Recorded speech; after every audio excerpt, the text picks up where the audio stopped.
This is 7 News. Tonight, It's a boy! Bye! a prince is born. The Duke and Duchess of Cambridge welcome a son into the world. Welcome, humble beauty, a future king. Celebrations across Britain. Congratulations and celebration! As the world awaits a name for the new baby prince. From the studios of 7 Perth, Rick Arden and Susanna Carr. Good evening. The royal family is delighted and the rest of the world excited at news of the birth of a future king. Mike Amor is outside London St Mary's Hospital where the Prince of Cambridge was delivered about 11:30 Perth time last night. And Mike, the world is still waiting to meet the young prince. We're switching mics and that here, so we'll run 24 before that. Rick, keep an eye on that door behind me, the front door to the Lindo wing. A lot of buzz, a lot of excitement, a real feeling that this could happen any moment. A tweet went out a little while ago, perhaps an hour ago, to say that Kate's personal hairdresser went inside, given she's gone into labour only less than 24 hours ago. Who can blame her? But she's obviously getting ready to come out and with that little boy in her arms alongside Prince William to show the world their first glimpse of the future King of England. So a lot of excitement here, could happen any moment, as indeed there has been a lot of excitement the past 24 hours. Let's have a look at how it all unfolded. It was late afternoon when a tremor of excitement rippled through the crowds. Happy birthday! Kate had delivered a boy. News flashed live to 7's early news. It is a boy, a future king has been born. The Prince of Cambridge, a healthy 3.8 kilos, 8 pounds, 6 ounces. William was bedside. Mother, father, son, all fine. We want Kate! We want Kate! No way. She was resting after a 10-hour labour. The first official sign, Prince William's press secretary, emerging with a red leather folder. Everything gone well, Ed? Not telling, but a smile and thumbs up said OK. The message carried by car to Buckingham Palace and delivered to yet another smiling servant. Finally, the proclamation was placed on the golden easel used to announce William's birth 31 years ago. Her Royal Highness, it said, was safely delivered of a son at 4:24 p.m. Mother and child are doing well. It's a boy! It's a boy! A cry that echoed around London, Britain and the world, shouted from the rooftops. And in case anyone missed it, a town crier delivered the news in traditional style. On this day, the 22nd of July, year 2013, we welcome with humble duty a future king. Tony Appleton reckons he knew it would be a boy. Any word on the name yet? You seem to be in the know. Charles, I reckon. The Queen returned from Windsor to Buckingham Palace, tweeting to say she and Prince Philip were delighted. The news warmly received at 10 Downing Street. It's wonderful news from St Mary's Paddington, and I'm sure that right across the country and indeed right across the Commonwealth, people will be celebrating and wishing the royal couple well. Prince Charles was seemingly unaware hours after the event. Any news yet, sir? No. You'll hear before I do, I suspect. He later issued a statement saying, "Both my wife and I are overjoyed. It is an incredibly special moment for William and Catherine, and we are so thrilled for them." And at 64, proud to be a granddad. Grandparenthood is a unique moment in anyone's life, as countless kind people have told me in recent months. He's already accepting presents. It's for the baby. Right, but I'll see what I can do. The book among the more conservative gifts and memorabilia. It's made from 140 nappies. And of course, Brits are having a drink just to wet the baby's head. Raise a toast to the new prince. Woo!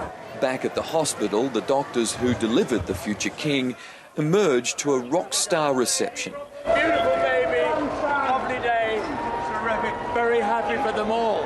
Everyone's happy, the royal family, the government, the crowds, but most of all the parents.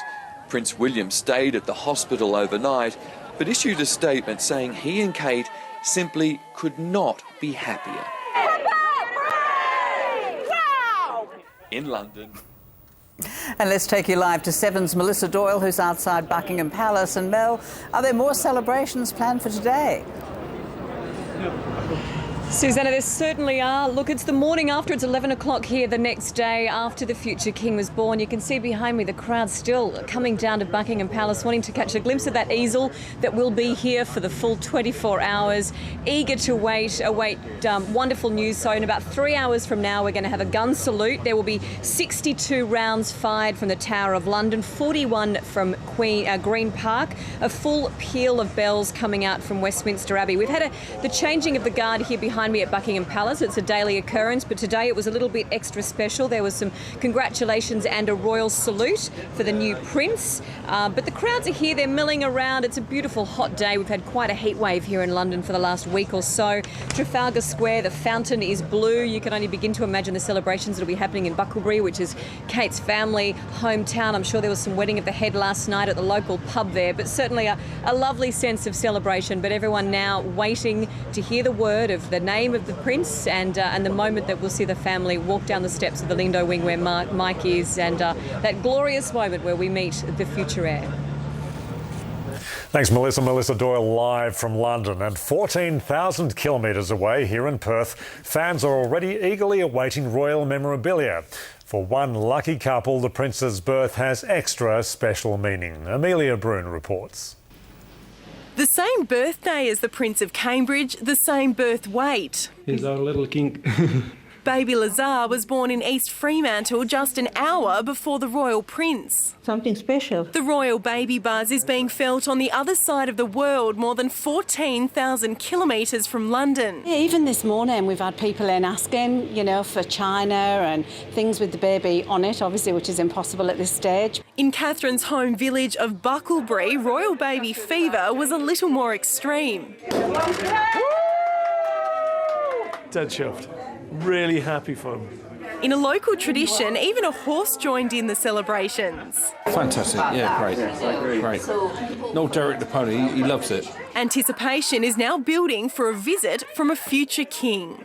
Of course he'll come in, we can't wait. In fact, I think we'll see him in a couple of weeks' time, I'm hoping. The Prince of Cambridge may have been born in England, but there are already claims here in Australia. Not just a baby that belongs to Britain. It belongs to us as well. After offering congratulations, I think all Australians at the bottom of their hearts wish the royal bub all the best. The Prime Minister revealed our national gift, a Mem Fox children's classic. Julia Gillard's homemade kangaroo is being replaced. It'll be a cute and cuddly bilby that we'll be sending off. $10,000 will also be given to Sydney's Taronga Zoo in the Prince's name. It isn't just Fleet Street, our celebrity magazines are in a frenzy. New Idea is preparing a special edition. A lot of our readers will, keep this as a souvenir or, want something that really gives them that chance to look at beautiful photos and, enjoy the excitement. Will and Kate are tipped to visit Australia early next year. Will the baby go? I think they probably will take the baby. I think Australia will love it, and I think they'll love Australia. Amelia Brune, 7 News. The royal baby may already have a title, but attention has now turned to the name the future king will bear. The bookies have declared their favourites, and William and Kate are tipped to make a choice that acknowledges family history. As with all royal offspring, the parents will choose the name with the assistance of tradition, protocol and plenty of suggestions. Traditional House of Windsor names such as Edward or George would be likely. Then we might see a nod to the Scots, so James or Alexander. Those prepared to put money on it agree. George and James are the favourites, but at $9, Alexander is well in the mix. There's a paternal family connection with Spencer at $21, but the bookies think Charles at $34 is no more likely than Alfred. A couple of nods to Australia with Kevin and Rupert, both at $101, and Prince Wayne, Prince Gavin and Prince Joffa deserved rank outsider status at $501. I don't think it's going to be Prince Bill or Prince Kevin, is it? Some of those best acquainted with the British monarchy believe tradition will rule when it comes to the choice of name. But they say William and Kate will have more freedom to choose than any previous royal couple. That's a break with the past. And they usually would either go with the previous monarch, so you'd see George, George, George, or Edward, Edward, Edward, or Edward, George, something to tie in with the previous monarch to keep the ancestry link there. But punters mightn't be cashing in their betting slips for a while yet. Charles and Di waited a week before revealing William's name, and when Charles was born, we waited a month. Dean Felton, 7 News. The royal baby will grow up in one of the most famous and privileged families in the world, but only those inside the British royal family really have any idea of the type of pressure he'll be under. Sarah Ferguson's sister Jane shared with 7 News her view on what it'll be like for the boy who could one day be king. Jane Ferguson knows the royal family better than most. As sister to Sarah Ferguson, she is perhaps Australia's greatest royal insider. Really, behind closed doors, they're just like any normal family, you know, champagne and knitted booties and all that. Fergie, the former Duchess of York, had Princesses Eugenie and Beatrice at the same hospital as Will and Kate, and Jane remembers the visits well. There's plenty of security outside you can't get up the lift without security guards, and then you go in and then you have your private time. Currently working at St Vincent's Hospital, Sydney, Jane says thoughts should be spared today for the mother who lost her life, Princess Di. I'm sure Diana, if she'd been here today, she would have been a wonderful grandmother. She would have created lots of fun and excitement, and she would have been really proud of both William and Kate. Jane says the new prince will be showered with gifts. What do they do with them? Well, there was a whole room absolutely full of presents. Including this kangaroo and koala, knitted by a hospital volunteer who is 94 and blind. So I think it's wonderful. So I'm going to do my best to make sure that it gets to the front of that room that has lots of presents in it. Jane Ferguson says those humble gifts, as well as the thousands that are sent from here in Australia and around the world, will each be acknowledged by a personal thank you card from the royal couple. And the insider's word on the baby's name? I actually said the other day, if it's a boy, I'm sure they will use Spencer in there, Diana's surname.